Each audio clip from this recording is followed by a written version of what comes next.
Morning students, this is Dharmendra Kumar and welcome to the Raghuvansh government school online classes. Dear students, आज हम science पढ़ने वाले हैं। प्रीवियस क्लास में हमने क्या पढ़ा था साइंस में? प्रीवियस क्लास में हमने पढ़ा था कि जो नेचुरल रिसोर्सेज हैं, नेचुरल रिसोर्सेज में हम दो रिसोर्स के बारे में पढ़ रहे थे। First is water, second is air. ठीक है, तो पहले क्लास में हमने पढ़ा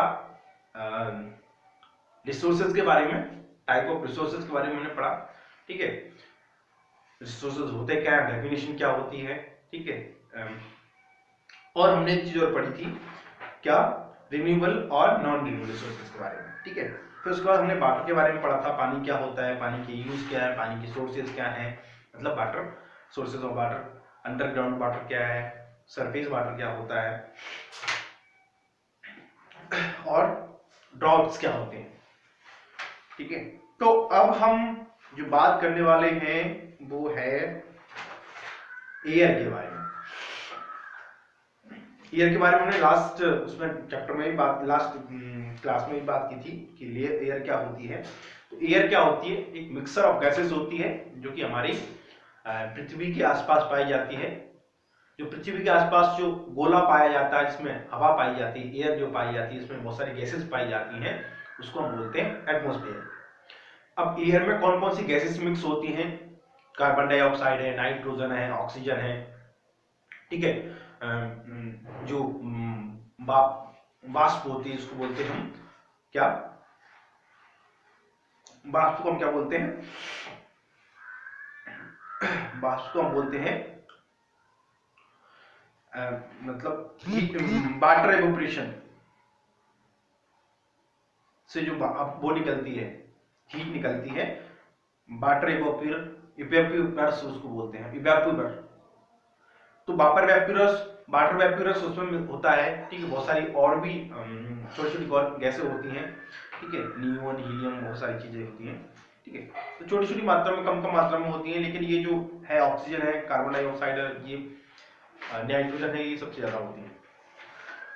ठीक है, अब हम बात करने वाले हैं इन्हीं के बारे में। सबसे पहले हम बात करेंगे नाइट्रोजन के बारे में। क्यों? क्योंकि नाइट्रोजन हमारी हवा में, हमारे एटमॉस्फेयर में सबसे ज्यादा होती है।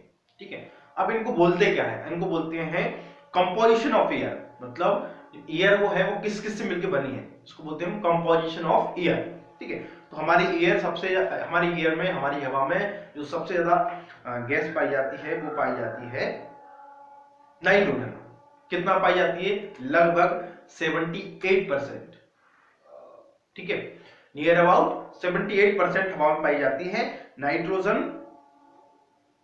ठीक है, 21% पाई जाती है ऑक्सीजन। ठीक है, और 1% है जो वो पाई जाती है कार्बन डाइऑक्साइड और बाकी अदर गैसेज जो है। ठीक है, डस्ट पार्टिकल है, वो सारी चीजें पाई जाती है। अब हम पढ़ने वाले नाइट्रोजन के बारे में। क्या होती है nitrogen was discovered by Scottish chemist Daniel Rutherford. एक बहुत बड़े केमिस्ट हैं, इनको आप रदरफोर्ड का सिद्धांत पढ़ोगे शायद आप 8th या 9th क्लास में। ठीक है, तो 1772 में इन्होंने सर्च की थी, इसकी खोज की थी, डिस्कवर किया था इसको। There were many other chemists such as Joseph Priestley of England and Carl Wilhelms of Sweden also discovered nitrogen। और भी कुछ और जो लोग थे उन्होंने भी किया था। Nitrogen comes up to 78.5% of the atmosphere by volume। ठीक है, क्या क्या यूजेस है नाइट्रोजन के? तो nitrogen is a field of bulb of present the filament in the warm from the getting oxidized। जो बल्ब आप देखते हैं हमारे घर में, जो बल्ब होते हैं, जो पीले बल्ब होते हैं, ठीक है, या फिर जो और भी अभी होने लगे CFL वगैरह, तो उनमें नाइट्रोजन फिल की जाती है। It's fill in the pass of the foods carbon cans of stock bacterial growth and the retains of flavours of the food.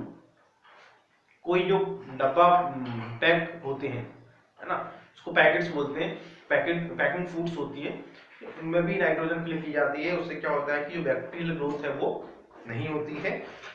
Plants need nitrogen for their growth, plants को भी nitrogen चाहिए उनकी growth के लिए। It is use a refill to store blood and transparents और organs like कॉर्नियस। तो ये हमारे जो रेफ्रिजरेंट होते हैं, ठीक है, टू स्टोर ब्लड, वहां पे जो ब्लड वगैरह स्टोर करते हैं वहां पे भी ये यूज में आती है। Oxygen, oxygen is one of the important part of the air, it's supports burning and breathing, मतलब बिना ऑक्सीजन के ना तो हम ब्रीथ कर सकते हैं, हवा सांस ले सकते हैं, और ना ही कोई चीज जल सकती है, ठीक है। Only 1/5 of the air is oxygen. This can be shown permanently. एक एक्टिविटी दी है, इसमें हमने एक्टिविटी में देखा है कि क्या वाकई हेल्पफुल होती है ऑक्सीजन किसी भी चीज को जलाने के लिए, ठीक है। तो उसको आप इस तरह से एक्सपेरिमेंट करके देख सकते हैं।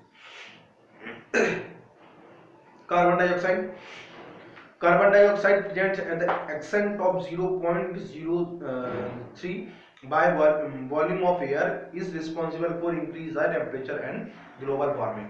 ग्लोबल वार्मिंग क्या होती है आपने पढ़ा होगा, शायद नहीं पढ़ा हुआ तो आप इसको नेक्स्ट क्लास में पढ़ोगे, ठीक है। तो कार्बन डाइऑक्साइड एक ऐसी गैस है जो कि हमारी कार के धुएं से निकलती है, हमारी हम सांस छोड़ते हैं उससे भी निकलती है। तो उससे क्या होता है कि जो टेम्परेचर है हमारी एटमॉस्फेयर का वो बढ़ रहा है, ग्लोबल वार्मिंग जिसको बोलते हैं हम, ठीक है।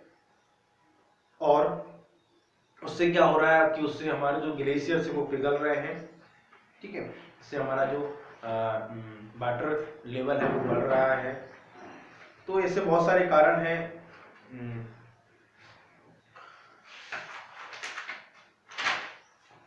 अब हम पढ़ने वाले हैं